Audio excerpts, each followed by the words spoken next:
It's a story we've been following for a year, and tonight Fox 2 has the official numbers. Homicides in Detroit up significantly in 2011.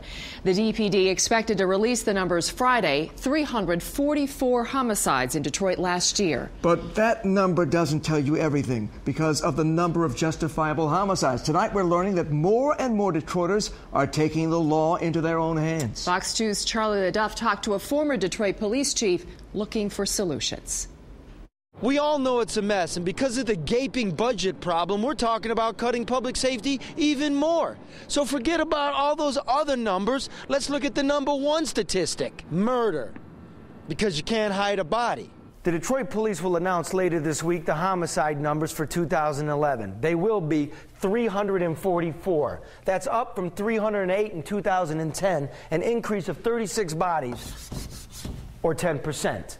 But there's another category of homicide that aren't in those numbers. This is called justifiable homicide. What's that? That's when a citizen takes the life of another because he fears for his life.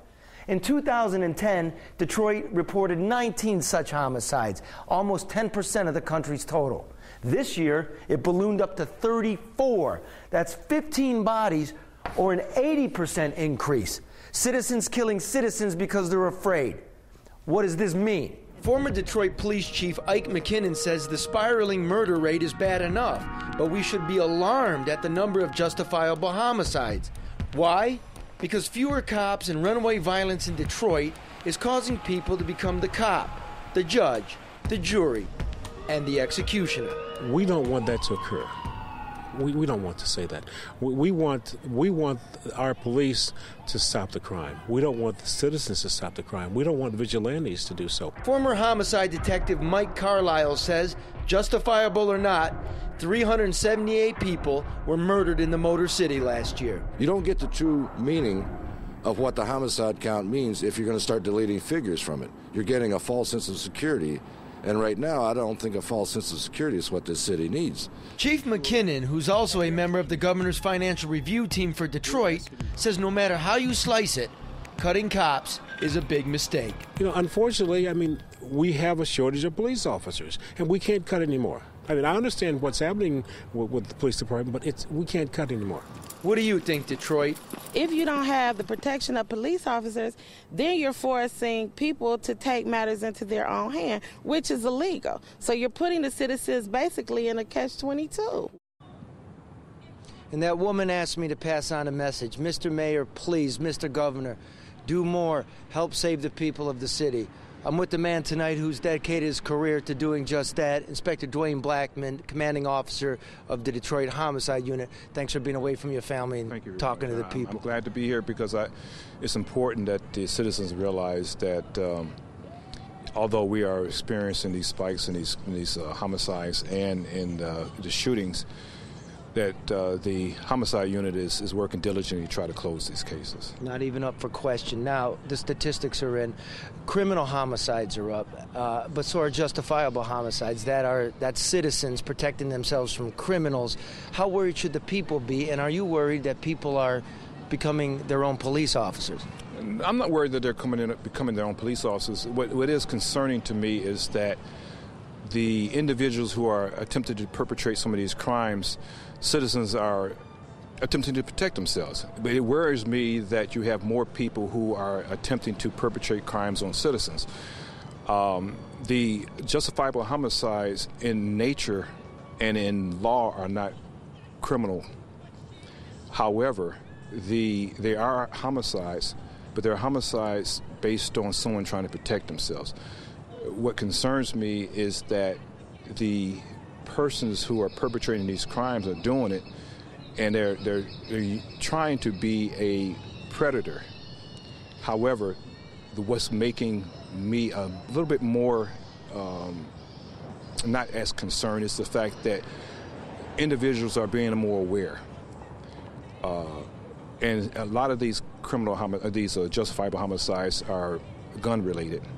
However, the gun is not what protected them, it's their awareness. Well, this problem we have, this violent crime, it goes from the courts, it goes to the jails, it goes to cuts in the police department, having to do more with less. What is it that the police are doing to try to get a lid back on this thing?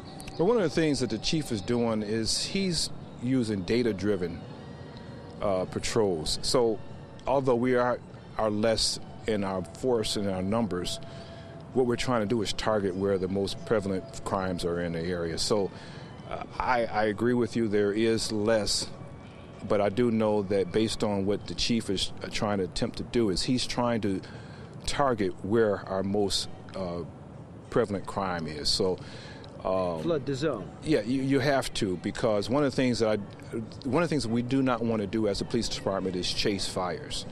So you want to be proactive, you want to look at your data, you want to see where the problems are, and you want to attack those problems. So just putting cops out on the street is not the answer. The answer is to identify where the issues are and the problems are and placing those cops where those areas are. Well, we already know response times are slow. We don't have enough cops to handle all the calls.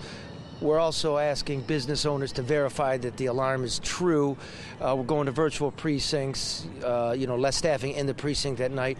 Are you worried that people might start thinking it's not worth calling the cops, I'll just be the cop myself? No, because what's going to happen is these changes are going to allow more officers to be out there.